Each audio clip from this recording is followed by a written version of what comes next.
CM Revanth రెడ్డిపై fire అయ్యారు BJP MP doctor K Laxman. జమిలీ ఎన్నికలంటే రేవంత్ భయపడుతున్నారని ఎద్దేవా చేశారు.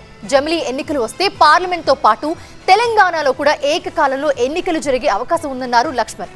డీలిమిటేషన్, మహిళా చట్టసభలు, జమిలీ ఎన్నికలు ఇలా వీటన్నింటినీ ఏకకాలంలో తీసుకొచ్చేలా జరుగుతున్న ప్రయత్నాలను రేవంత్ అడ్డుకోవాలని చూస్తే తెలంగాణ ప్రజలు క్షమించరని హెచ్చరించారు లక్ష్మణ్. ప్రజలకు జరుగుతున్నటువంటి నష్టాన్ని దృష్టిలో పెట్టుకొని ఏకకాలంలో ఎన్నికలు తీసుకొస్తామంటే ఎందుకు దడుచుకుంటున్నారు?